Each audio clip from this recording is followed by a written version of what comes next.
Salam alaikum, shalom, que la paix soit sur vous. J'espère que tout le monde va bien. Je devais faire cette vidéo pour montrer à nos amis musulmans que oui, Mohammed est bien cité dans la Bible. Le Coran a totalement raison. Si nous lisons par exemple la sourate 61 au verset 6, quand Jésus, fils de Marie, dit « Enfants d'Israël, je suis le messager de Dieu, envoyé vers vous, confirmant ce qui est devant moi de la Torah et annonçant un messager qui viendra après moi, dont le nom sera Ahmed. Mais quand il vint vers eux avec des signes évidents, ils dirent « Ceci est de la sorcellerie ». Déjà, ici, on voit le nom Ahmed et il n'est pas cité en tant qu'Ahmed. Mais on va voir tout à l'heure.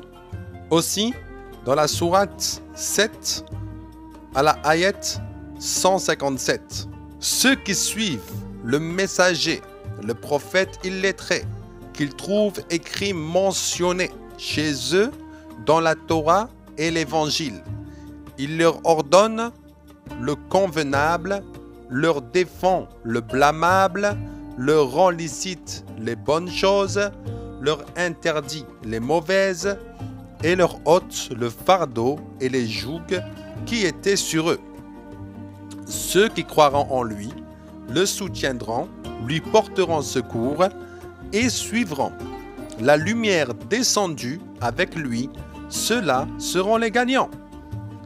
Ici aussi, nous n'allons pas voir que c'est un illettré, mais on va voir que oui, la Bible a déjà prophétisé l'arrivée de l'islam et de Mohammed.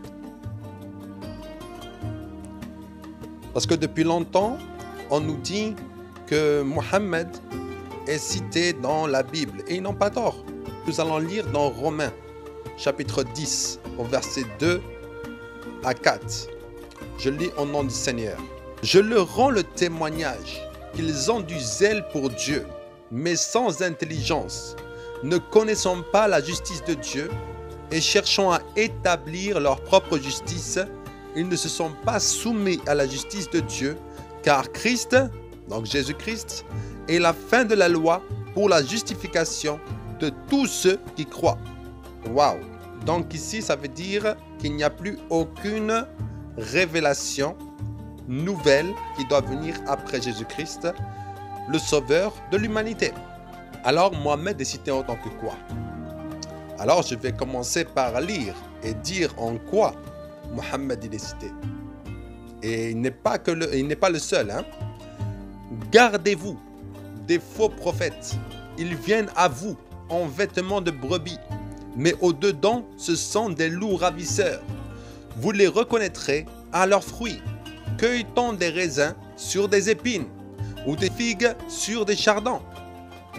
Tout bon arbre porte de bons fruits, mais le mauvais arbre porte de mauvais fruits. Un bon arbre ne peut porter de mauvais fruits, ni un mauvais arbre porter de bons fruits. Tout arbre qui ne porte pas de bons fruits est coupé et jeté au feu. C'est donc à leurs fruits que vous les reconnaîtrez. Matthieu 7, au verset 15 à 20. Donc, on reconnaît le vrai prophète et le faux prophète par quoi? Par ses fruits. D'accord. Quels étaient les fruits de Mohammed? Polygamie, idolâtrie autour de la pierre noire. On va faire une vidéo bientôt sur ça. Quoi encore? Les meurtres. Oh, le racisme envers les juifs, envers les chrétiens. Quoi encore? L'esclavagisme, etc. Donc, ici nous voyons les fruits de l'islam, les fruits de Mohammed, et à chacun de juger si c'est des bons fruits ou des mauvais. Maintenant, dans 1 Jean, chapitre 4, au verset 1 à 6. Bien-aimés, n'ajoutez pas foi à tout esprit, mais éprouvez les esprits pour savoir s'ils sont de Dieu, car plusieurs faux prophètes sont venus dans le monde. Reconnaissez à ceci l'Esprit de Dieu. Et écoutez bien, hein, tout esprit qui confesse Jésus-Christ venu en chair est de Dieu. C'est-à-dire tout esprit qui dit que Dieu s'est incarné en homme est de Dieu. Et tout esprit qui ne confesse pas Jésus n'est pas de Dieu. Donc tout esprit qui ne dit pas que Jésus est l'unique sauveur de l'humanité, le seul sauveur, le Messie, il n'est pas de Dieu. C'est celui de qui? De l'Antichrist, dont vous avez appris la venue et qui maintenant est déjà dans le monde.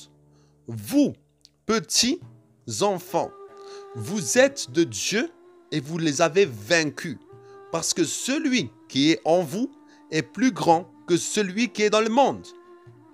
Eux, ils sont du monde. C'est pourquoi ils parlent d'après le monde et le monde les écoute. Nous, nous sommes de Dieu. Celui qui connaît Dieu nous écoute. Celui qui n'est pas de Dieu ne nous écoute pas. C'est par là que nous connaissons l'esprit de la vérité et l'esprit de l'erreur. Amen. Donc c'est par là qu'on connaît l'esprit de la vérité et l'esprit de l'erreur. L'esprit de la vérité confesse que Jésus-Christ est venu en chair. C'est-à-dire Dieu s'est incarné en chair et il est venu sauver l'humanité. Maintenant, nous allons voir autre chose et qui va prouver en fait ce que je dis. 1 Jean, chapitre 2, versets 22 à 23. La Bible dit: alors, qui est le menteur? C'est celui qui nie que Jésus est Christ. Et l'Antichrist, c'est celui qui refuse de reconnaître le Père et le Fils. Tout homme qui nie que Jésus est le Fils de Dieu ne connaît pas non plus le Père. Celui qui reconnaît que Jésus est le Fils de Dieu connaît aussi le Père. Amen. Donc ici, nous voyons que toute personne qui est de Dieu connaît que Jésus est le Fils de Dieu. Et toute personne qui n'est pas de Dieu va nier cela, n'est-ce pas? Et nous allons voir le comportement de ceux qui vont nier cela. Jean 16, 2 à 3. Et nous allons voir clairement qu'il y a une seule religion au monde qui fait ce qui est marqué ici. Donc, ça montre ici la véracité de la Bible. Ça montre ici que la Bible est réelle et c'est le meilleur livre de prophétie de tous les temps. Alors je lis au nom du Seigneur Jésus-Christ. Car on vous exclura des synagogues, et même l'heure vient où tous ceux qui vous mettront à mort s'imagineront rendre un culte à Dieu. Vous savez, les personnes là qui crient Allahu Akbar dehors en allant assassiner des gens, vous voyez? Eux pensent quoi? Qu'ils rendent des cultes à qui? À Dieu, n'est-ce pas? Et qu'est-ce qu'ils font? Ils en arriveront là parce qu'ils n'ont jamais connu ni mon Père ni moi. Maintenant, il y a un autre verset que j'aime beaucoup parce qu'on a vu que meurtrier, menteur, le faux prophète est ainsi. Est ainsi parce que c'est le diable qui le dirige. Jean 8, 44 à 47. Votre père, c'est le diable, et vous voulez vous conformer à ses désirs. Depuis le commencement, c'est un meurtrier. Il ne se tient pas dans la vérité, parce qu'il n'y a pas de vérité en lui. Lorsqu'il ment, il parle de son propre fond. Puisqu'il est menteur, lui, le père du mensonge, mais moi, je dis la vérité. C'est précisément pour cela que vous ne me croyez pas. Qui d'entre vous peut produire la preuve que j'ai commis une seule faute? Si je dis vrai, pourquoi ne me croyez-vous pas? Celui qui appartient à Dieu écoute les paroles de Dieu. Si vous ne les écoutez pas, c'est parce que vous ne lui appartenez pas. C'est très clair ici, non? C'est très très clair. Très très clair. Et attendez, j'ai un autre verset en fait. Une fois révélé par le Saint-Esprit, il nous montre clairement l'arrivée de l'islam. Apocalypse 6, 8. Je regardai et je vis un cheval verdâtre, donc un cheval vert. Celui qui le montait avait pour nom la mort. Qu'est-ce que ramène l'islam dans le monde? Et le séjour des morts l'accompagnait. N'est-ce pas que tout musulman doit passer par l'enfer, par un sirat? Ils reçurent le pouvoir sur le quart de la terre. Combien sont-ils, les musulmans, aujourd'hui? N'est-ce pas le quart? De faire mourir les hommes par l'épée. C'est quoi l'arme préférée de Mohammed? Elle est sur ce drapeau ici. Donc voilà, la Bible a bien prophétisé l'arrivée de Mohammed et d'autres faux prophètes, ainsi que l'islam. Et cela clairement et nettement. Maintenant, lisons quelque chose dans Deutéronome 13, versets 1 à 5. Je lis au nom du Seigneur. S'il s'élève au milieu de toi un prophète ou un songeur qui t'annonce un signe ou un prodige, et qu'il y ait accomplissement du signe ou du prodige dont il t'a parlé, en disant « Allons après d'autres dieux, des dieux que tu ne connais point, et servons-les. Tu n'écouteras pas les paroles de ce prophète ou de ce songeur, car c'est l'Éternel, votre Dieu, qui vous met à l'épreuve pour savoir si vous aimez l'Éternel, votre Dieu, de tout votre cœur et de toute votre âme.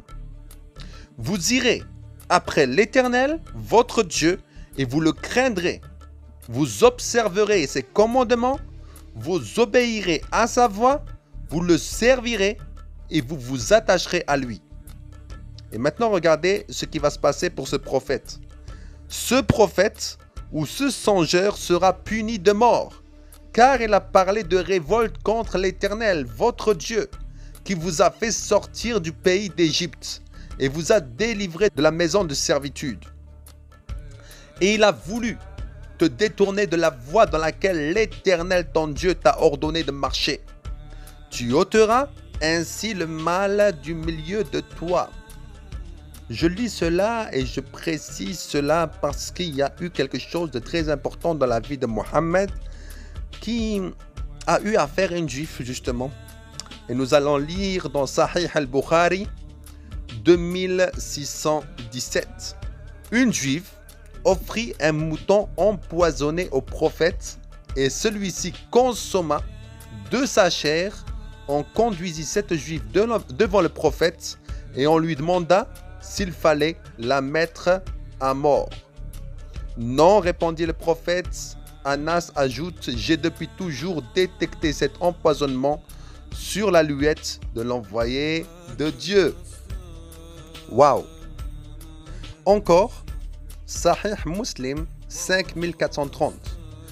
Une juive vint vers le messager d'Allah avec un mouton empoisonné et il prit de ce qui lui avait été apporté. Quand les effets du poison se firent ressentir, il l'appela, elle lui demanda de quoi il s'agissait. Elle lui dit alors, j'ai décidé de te tuer. Alors il lui répondit, Allah ne te donnera jamais le pouvoir de le faire. Mais c'était trop tard, hein? Encore, Ibn Saïd, page 252. L'apôtre d'Allah fit venir Zaynab bint al-Haris et lui dit, qu'est-ce qui t'a conduit à faire ce que tu as fait? Réponse très intéressante de Zaynab. Elle répondit, tu as fait à mon peuple ce que tu as fait. Tu as tué mon père, mon oncle et mon mari. Alors je me suis dit, si tu es un prophète, le morceau de viande va t'informer et d'autres ont dit, si tu es un roi, nous nous débarrasserons de toi. Ok. C'est très... Waouh. Et on va continuer. Hein? Vous voulez qu'on continue? Ibn Saad, page 252-253. L'apôtre d'Allah prit la cuisse, un morceau, qu'il mit dans sa bouche. Bishr prit un autre os qu'il mit dans sa bouche. Quand l'apôtre d'Allah en mangea un morceau, Bishr mangea le sien et d'autres gens en mangèrent. Ensuite, l'apôtre d'Allah dit: n'y touchez pas, car cette cuisse m'a informé qu'elle est empoisonnée. Et écoutez bien ce que Bishr va dire. Alors Bishr dit: par celui qui t'a élevé, je l'ai découvert par le morceau que j'ai mangé. Rien ne m'empêchait de le recracher, sauf la pensée que je ne voulais pas te dégoûter de ta nourriture. Après que tu aies mangé ce qui était dans ta bouche, je n'ai pas voulu sauver ma vie après la tienne. Et je pensais que tu n'en aurais pas mangé s'il y avait quelque chose de mauvais. Bishr ne se leva pas de son siège, mais sa couleur changea en celle d'un taisan, un habit vert. Moi, j'ai une question à poser aux musulmans, parce que là, on voit très bien que son propre compagnon, en lui faisant confiance, il est mort. Alors, celui qui était à côté de lui, il est mort par un poison parce que Mohammed ne l'a pas averti. Aujourd'hui, vous qui suivez Mohammed, vous êtes vraiment fort, Félicitations. Félicitations, parce que on voit très bien que Mohammed n'a pas pu sauver son propre compagnon, mais il va vous sauver vous, Ok. Sunan Abu Daoud, 4449. La mère de Bishr, dit au prophète, durant la maladie dont il mourut: que penses-tu de ta maladie, apôtre d'Allah? Je ne pense pas à la maladie de mon fils sans penser au mouton empoisonné qu'il a mangé avec toi à Khaybar. Le prophète répondit: et moi, je ne pense pas à ma maladie sans penser à ceci. Ce fut le temps où mon aorte fut coupée. Waouh. Ok. At-Tabari, page 124. Lors de la maladie dont il mourut, le messager d'Allah dit à la mère de Bishr qui lui rendait visite: à ce moment, j'ai senti mon aorte être coupée à cause de la nourriture que je mangeais avec ton fils à Khaybar. C'est merveilleux ça. Donc Mohammed est mort suite à un test que Zaynab lui a fait et qui a accompli en fait Deutéronome. Donc oui, totalement. Mohammed a bien été marqué dans la Bible. Oui, oui. Et dans Sunan Ibn Majah, 1622, Aïcha, donc la fille qu'il a épousée quand elle avait 6 ans, quoi, et lui avait à peu près 54 ans, Aïcha dit: je n'ai jamais vu quelqu'un souffrir plus de douleur que le messager d'Allah. Je pense que là, on a assez de preuves que oui, la Bible parle de Mohammed. Mais désolé, chers musulmans, elle ne parle pas en fait comme vous l'espérez de Mohammed. Si tu veux accepter le Seigneur Jésus-Christ dans ta vie, c'est très simple. Fais cette simple prière avec moi. Seigneur Jésus-Christ, aujourd'hui, je t'accepte comme mon Seigneur et mon Sauveur. Merci de m'avoir ramené à toi. Merci parce que tu m'as attiré vers cette vidéo. Et aujourd'hui, je veux te donner ma vie. Je crois que tu as été crucifié à la croix et que par ton sang qui a coulé à la croix, aujourd'hui, je suis libéré de tous mes péchés. Alors, j'invoque le sang de Jésus-Christ et je me repens de tous mes péchés. Et je crois de tout mon cœur que Dieu t'a ressuscité des morts. Et vu qu'aujourd'hui tu es ressuscité des morts, alors je crois que je suis aussi ressuscité avec toi. Aujourd'hui, je déclare que je suis enfant de Dieu et que je ne suis plus sous l'autorité du malin. Merci Seigneur Jésus-Christ. Au nom de Jésus-Christ. Amen. Soyez grandement bénis et à la semaine prochaine pour une nouvelle vidéo au sujet de l'islam. Et je vous invite s'il vous plaît à mettre un pouce bleu afin que la vidéo soit le plus vue, à partager la vidéo, à commenter, donner votre avis. Il n'y a pas de mauvais avis. Et parlez de moi, parlez de la chaîne autour de vous.